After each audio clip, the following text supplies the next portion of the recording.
Bonjour à tous, dans la vidéo d'aujourd'hui nous allons terminer le chapitre sur le monde depuis 1989. Vous aurez ensuite dans la séance de demain une activité passerelle de MC à faire, donc en lien avec la défense du monde.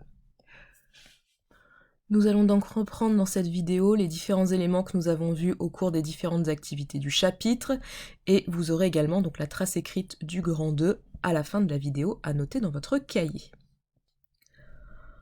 Donc, à la suite de la fin de la guerre froide et de la chute de l'URSS, les États-Unis, et c'est ce qu'on a vu dans la première partie, deviennent la seule superpuissance mondiale. Et ils s'octroient un rôle de gendarme du monde, c'est-à-dire que les États-Unis pensent qu'ils doivent intervenir pour régler les différents conflits qui ont lieu dans le monde, car ces conflits menacent la paix internationale, la démocratie, et donc peuvent être amenés à menacer les intérêts économiques américains ou la stabilité politique du monde. Ils se donnent donc ce rôle de gendarme du monde, et ils interviennent pour la première fois, on l'avait vu donc dans un exemple au cours du grand 1 du chapitre,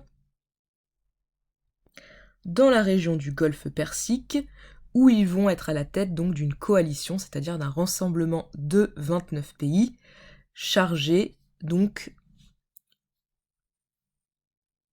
de repousser l'invasion irakienne au Koweït. Donc là, vous aviez eu l'exemple détaillé, je ne reviens pas dessus.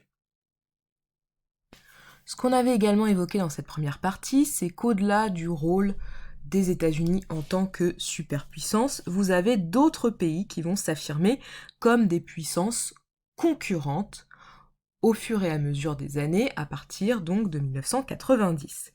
Vous avez déjà l'Union européenne qui apparaît, donc rappelez-vous, on a évoqué donc l'histoire de l'Union européenne.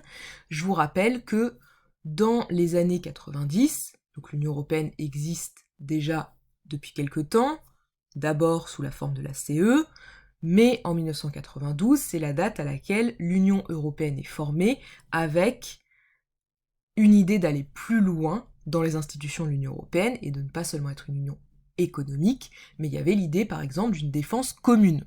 Ça veut dire que l'Union européenne, à partir des années 90, apparaît de plus en plus comme un ensemble géopolitique et une puissance importante à l'échelle du monde.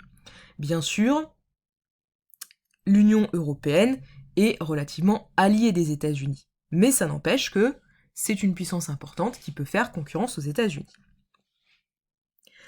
Vous avez également sur le plan économique le Japon qui forme donc le troisième pôle de ce qu'on appelle la triade. Donc la triade c'est le Japon, l'Europe et l'Amérique du Nord qui sont donc les 3 points qui participent à 75% des échanges mondiaux. Donc en gros c'est les 3 principaux pôles de puissance économique.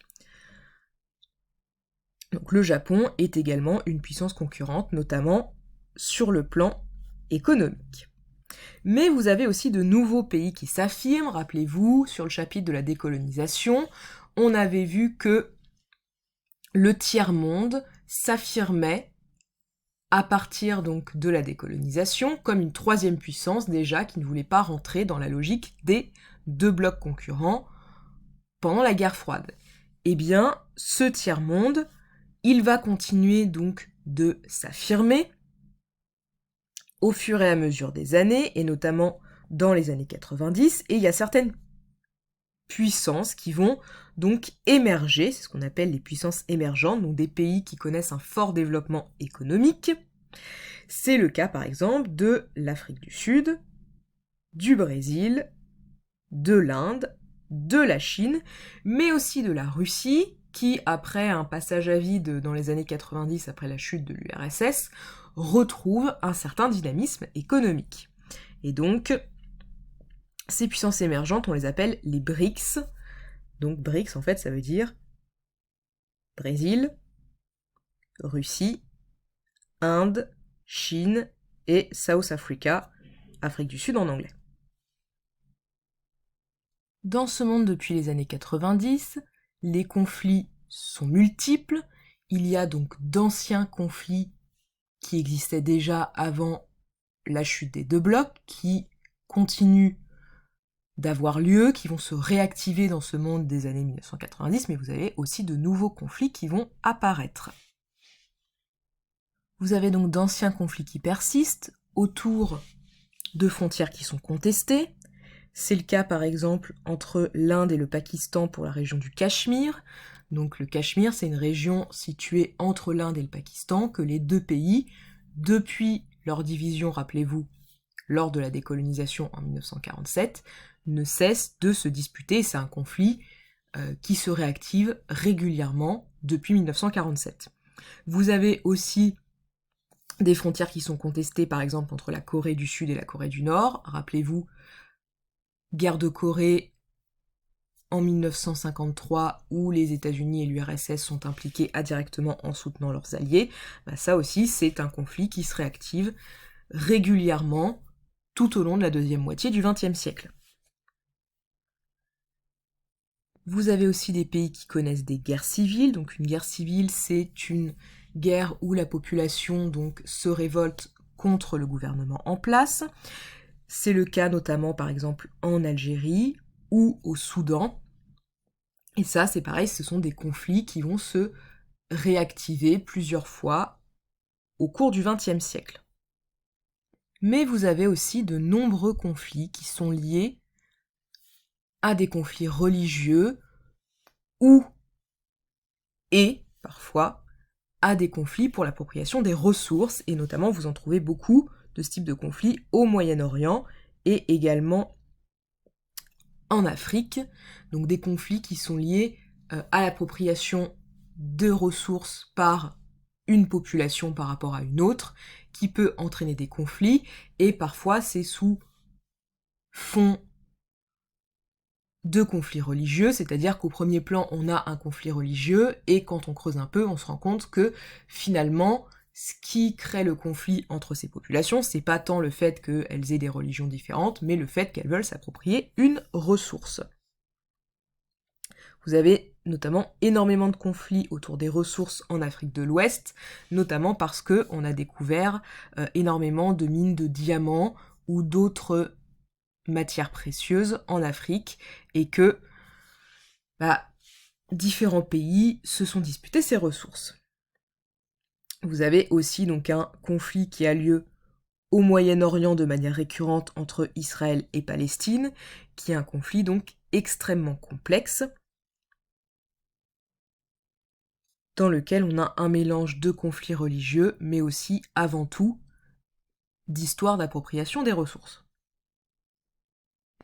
Donc si ça vous intéresse et que vous voulez un petit peu mieux comprendre les origines de ce conflit qui sont extrêmement anciennes puisqu'elles datent du XXe siècle, je vous mettrai plusieurs vidéos donc, qui expliquent les origines du conflit et aussi comment, sur la deuxième moitié du XXe siècle et après les années 90, donc ce conflit continue de persister et d'être réactivé.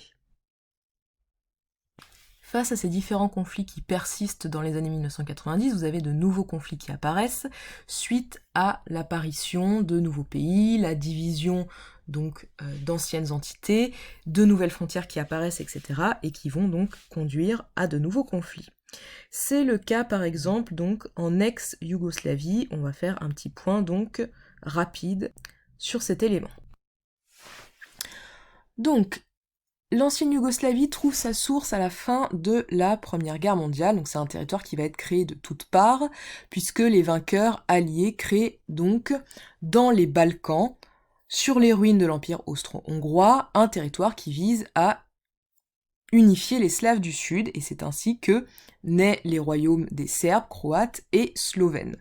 Plusieurs traités successifs donc en fixent les frontières en 1921. Et en 1929, Alexandre Ier établit un régime autoritaire et son pays prend donc le nom de Royaume de Yougoslavie. Au début de la Seconde Guerre mondiale, la Yougoslavie reste neutre, mais le régent qui exerce le pouvoir au nom de Pierre II signe avec l'Allemagne un pacte tripartite. Il est renversé par une révolution à Belgrade et l'Allemagne nazie envahit et occupe le pays jusqu'à la fin de la guerre. La seconde Yougoslavie voit donc le jour au lendemain de la Seconde Guerre mondiale, suite à la victoire des communistes de Tito, qui contrôlent donc la totalité du territoire yougoslave dès mai 1945. Et Tito, il va mettre en place donc un régime communiste qui aura la particularité de rester indépendant vis-à-vis de Moscou dès 1948, après la rupture avec Staline.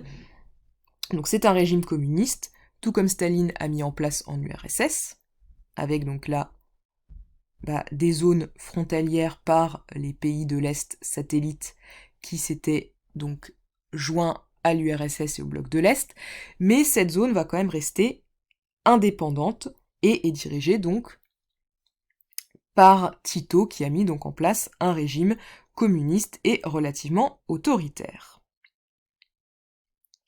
À la mort de Tito en 1980, le gouvernement est assuré donc par une présidence tournante entre chaque république par un mandat d'1 an, et le problème c'est que au niveau de l'économie, le territoire est dans un état assez catastrophique, et il y a de plus en plus de conflits qui vont donc aboutir à une séparation en 1991 de cette entité, donc, de la Yougoslavie. Et c'est là que les conflits vont débuter. Donc en 1991, vous avez l'indépendance de la Croatie, de la Slovénie et de la Macédoine qui apparaissent en orange sur la carte. En 1992, l'indépendance de la Bosnie. Et suite à ces différentes indépendances au début des années 90, va s'engager donc de nombreux conflits, notamment parce que d'autres territoires voudraient obtenir leur indépendance. C'est le cas du Monténégro par exemple, ou du Kosovo qui veulent donc devenir indépendants de la Serbie. Et ces territoires, eh bien, ils vont s'engager dans des conflits qui parfois vont amener à des guerres ethniques et religieuses à la limite du génocide, et malgré une situation dans les années 90 en ex-Yougoslavie qui est dramatique, eh bien, il y a eu peu d'interventions des autres pays d'Europe et de l'ONU, et même s'il y a eu l'envoi de casques bleus sur place, eh bien, finalement, ils ont peu intervenu, et notamment l'ONU a été assez critiquée pour ça. De même, dans un conflit territorial qui aboutit à un génocide qu'on a évoqué au Rwanda, en 1994, l'ONU est également critiquée pour sa faible intervention qui n'a pas du coup permis d'éviter le massacre. Au-delà de ces anciens conflits qui persistent et de ces nouveaux conflits qui apparaissent, il y a une nouvelle menace qui se développe dans les années 90, mais qui prend surtout tout son sens dans les années 2000, c'est le terrorisme, notamment avec les attentats donc du 11 septembre 2001, qui ont lieu aux États-Unis et qui frappent pour la première fois les États-Unis sur leur territoire.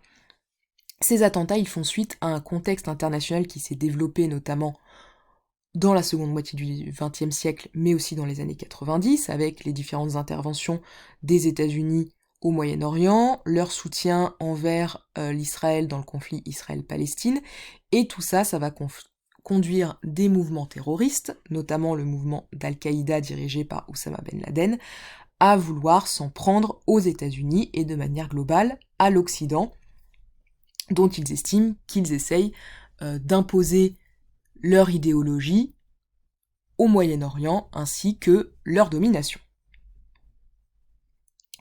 Suite à cet attentat du 11 septembre 2001, qui marque non seulement les États-Unis, mais aussi l'ensemble de la communauté internationale, il y a l'intervention aux États-Unis sous mandat de l'ONU, dans la guerre en Afghanistan qui est soutenue par de nombreux pays, notamment la France, et ces pays donc vont intervenir dans le but de lutter contre le terrorisme. Donc le but de la guerre en Afghanistan, c'est de trouver Oussama Ben Laden et de se venger, entre guillemets, de l'attentat qui a eu lieu le 11 septembre 2001. Les États-Unis vont donc poursuivre cette guerre contre le terrorisme, notamment en Irak à partir de 2003. Mais vous avez dans cette zone de nombreux mouvements terroristes qui se développent dans les années 2000, notamment donc le mouvement terroriste Daesh qui a été impliqué plus récemment dans des attentats terroristes. Ces mouvements, ils se nourrissent de l'instabilité et de la pauvreté qu'on a dans ces différentes zones, et également ils vont s'appuyer sur des activités illicites afin d'avoir de l'argent pour leurs activités terroristes. Je vous affiche au tableau la trace écrite qui est donc à copier pour terminer le grand 2 du chapitre. Donc la trace écrite fait mention d'exemples que nous avons donc développés dans cette vidéo, et elle est donc à noter dans votre cahier à la suite.